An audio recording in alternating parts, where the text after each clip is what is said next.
Hello everyone, I'm Rashmi Mangla. I'm working as an assistant professor for the BBA department of St. Andrews Institute of Technology and Management. The subject that I'll be teaching today is Human Rights and Values. This is the fourth lecture of HRV for Unit 1. Now the concept that we'll be studying today is Evolution of Human Rights. Let's begin. Now, when human rights fall into jeopardy, jeopardy means a danger or loss. When human rights are in a danger, or the people suffer under some systematic persecutions from the head of the state. Maybe people are suffering some kind of pressure from the state. At that time, the revolution takes place, the changes are made. Human rights concept has evolved over the last 4 centuries. So it has, a lot of evolution, a lot of changes have been made in the past 4 centuries. So the important events which happened in the past 4 centuries are, let's see them. There are different concepts. First one, the Code of Hammurabi, in 1750 BC, that is before Christ. During the ancient times, the people of Mesopotamia lived under the rule of Babylonian king Hammurabi.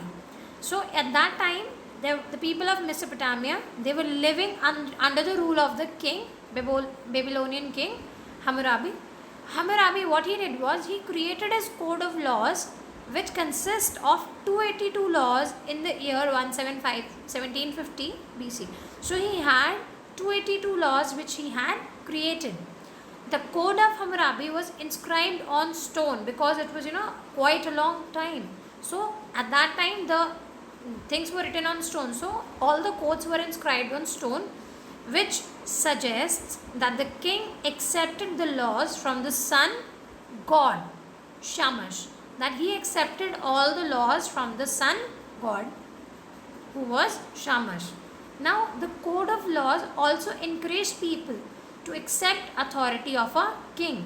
The laws were such that उनके अंदर ऐसी चीज़ें mention थी that the people were encouraged, motivated, so that they accept the authority of the king, who was trying to give common rules to govern the subjects' behavior. On each of the topics' behavior, he was giving common rules, and people were motivated because of the laws made to follow those rules. That was the Code of Hammurabi. Then came the second one, the Judeo-Christian traditions. It was in 1200 BC to 100 AD. Now, Jesus preached that rights come with responsibilities and urged his followers to feed the hungry. At that time, Jesus came, he preached that rights come. Right तब आती है जब हमारे पास responsibilities होती हैं.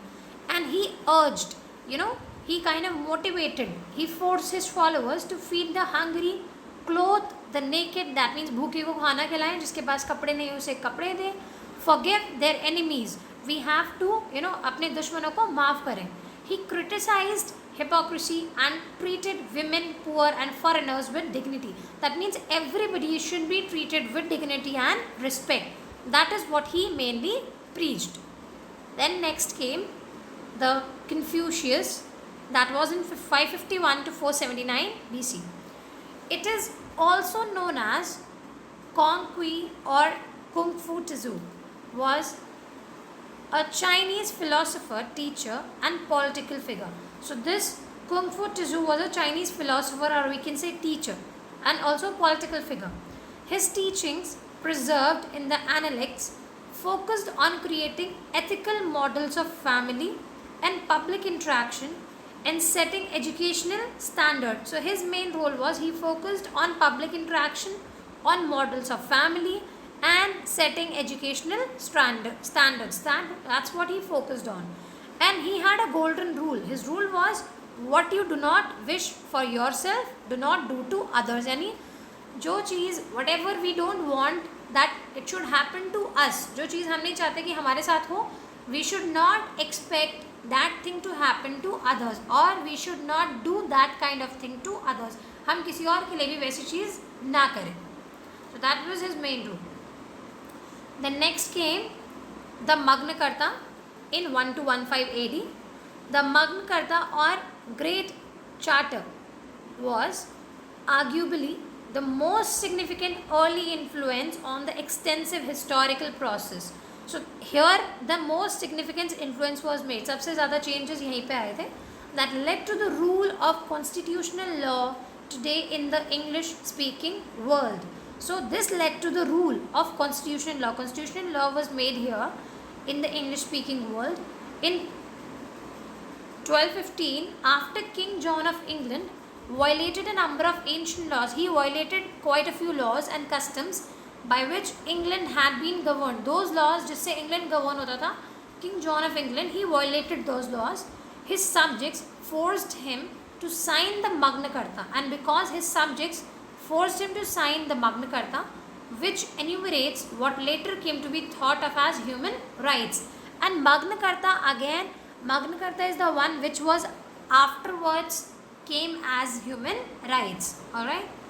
Then next was Treaty of Westphalia 1648. It ended 30 years war which started in 1618 in Roman Empire. The war which started in 1618, it ended after 30 years in 1648 with the Treaty of Westphalia. This treaty became the base of modern concept of national sovereignty by freeing state rules from the authority of Catholic Church. So all the state rulers, were made free. They were freed from the authority. Catholic Church earlier, it had the authority on all the state rulers, but with this treaty, all of them were freed by their authority, and a modern concept of national sovereignty came into existence. Religious tolerance was encouraged and concept of freedom of worship was built. So concept of freedom of worship, everybody was free to worship, that was built under this treaty. The next one was English Bill of Rights, which came in 1689. This bill forbade the royalty to suspend the laws without parliament consent. So this bill forbade, it stopped the royalty to suspend the law, that we cannot suspend any laws without parliament consent. जब तक parliament consent नहीं देगा, कोई भी law suspend नहीं हो सकती. It ordered free elections for members of parliament, that elections should be free for all the members of parliament, and ensured freedom of speech in parliament, that everybody is free to express their views in the parliament. Then next came the US Declaration of Independence 1776. Now US Declaration of Independence, the War of Independence in America was carried on by the 13 American colonies against Great Britain. So the war of independence in America, it was carried by 13 colonies, and it was against whom? It was against Great Britain. This war paved the way for adoption of United States Declaration of Independence and formation of first government of 13 US colonies. So this is after this war only the first government of 13 US colonies were formed, and United States Declaration of Independence was adopted. This declaration was largely based on Locke's and Montesquieu's natural right theories. So the declaration was based on these theories basically. Next came Virginia Declaration of Rights in 1776. It was another important declaration. In this, fundamental rights and freedoms for people of Virginia were recognized. Under these, the fundamental right and freedom that was recognized, that came into existence. For whom? For the people of Virginia. And this declaration served as the base model for Bill of Rights in French Declaration of Rights of Man and the Citizen. So it became the base model, it became the base on the basis of which other rights and declarations were made. The next one was US Constitution 1787 and the Bill of Rights 1791. The US Constitution is the oldest written national constitution in use. It defines principal components of government and their jurisdictions and basic rights of citizens. So US Constitution defines what? They define the jurisdiction and basic right of the citizens. And not only this, first 10 amendment to the constitution, which we also call as the Bill of Rights, that came in 1791. And Bill of Rights, what it did was, it protects freedom of speech, religion, assembly, freedom to petition, and right to keep and bear arms. That we have the right to keep and we have the right to bear arms. It also prohibits unreasonable search and seizure, cruel and unusual punishments, and compelled self-incrimination. So it prohibited the seizure, cruel and unusual punishments, that nobody can give such kind of punishment. All the things were stopped under this Bill of Rights. The next one was French Declaration of Rights of Man and the Citizen, 1789. French Declaration was influenced by American Revolution. In France, rights were denied, which resulted into a revolution, and this adopted French Declaration of the Rights of Man and of the Citizen. So basically in France, due to declaration was after the American Revolution, the declaration was influenced to quite an extent, and the rights were denied, and because the rights deny hui France mein, so a revolution took place, and then after that revolution they adopted the French Declaration of Rights of Man and of the Citizen. And in this declaration, legal rights of a citizen were recognized. जो भी किसी भी citizen की legal rights है, all those were recognized and it came into existence. It defined natural rights as liberty, property, proper security, and right to resist oppression. That no, if somebody is trying to oppress you, somebody is trying to force things on you, you have the right to resist it. You have the right to say against it. The next was the Proclamation of Emancipation, 1863. Abraham Lincoln issued this proclamation during third year of Civil War. It was issued in the third year of Civil War. It freed the people held as slaves and helped in passing 13th Amendment with outlawed slavery nationwide in 1865. So all the peoples who were held as slaves, they all were freed after this amendment. Then the Geneva Convention, 1864, first international treaty which governs the conduct of nations during war. Now time is known as the Geneva Convention, 1864. It was initiated by the International Red Cross and it was formed for the help of sick and wounded soldiers. So it was mainly because it was formed during war time. So it was mainly for the help of sick and wounded soldiers who were wounded during the war. The next was Mohandas Karamchand Gandhi philosophy, 1869 to 1948.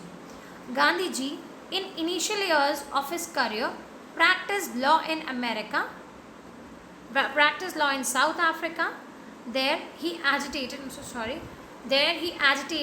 against racism directed at Indians. So he got agitated at the racism which was mainly directed at the Indians. Indians were faced with the racism. His philosophy was based on non-violence and respect for life. He called it Satyagraha, and he called it what? He called it Satyagraha, which means force of truth. He supported various movements in India. In India, various movements were there which he supported against caste discrimination, for women rights, and for basic education. That's all. That all those kind of movements were supported by Mahatma Gandhi. Then the United Nations Charter, 1945. After Second World War, in 1945, 51 states signed the UN Charter for establishing UNO. The objective of establishing this organization, the United Nations organization, its main objective was so that peace can be maintained, to maintain peace, security and cooperation across nations, that all the nations, they maintain peace amongst each other, they secure each other, and there is cooperation among the nations. The conflict of problems across nations are solved through this organization, and this is the organization which deals with solving conflicts among the organizations. The next, Universal Declaration of Human Rights, 1948. The UN formed commission under the leadership of Eleanor Roosevelt to clarify charters references to human rights. As a result of this, and after forming this commission, as a result of this commission, UN General Assembly adopted Universal Declaration of Human Rights, UDHR, under which we had studied 30 articles in our previous lecture, if you remember, article 1 to 30. They all were under UDHR 1948. This was drafted by representatives of different legal and cultural background from all over the world. So this Universal Declaration of Human Rights was drafted by different representatives who came from different cultural and legal backgrounds, and they were from all over the world. एक specific country से नहीं, from all over the world representatives were picked up for this. And this declaration is about universal goals related to human right and freedom. It sets out for the first time fundamental rights to universally protected. So for the first time, fundamental rights were universally protected. That is, they'll be followed in the entire whole world. So this is how the human rights were evolved. Now you just need to revise all the content, and the question for the whole topic is explain the evolution of human rights. So you will have to explain all the phases of human rights in this. Stay tuned for the next lecture of Unit 1. Thank you, children.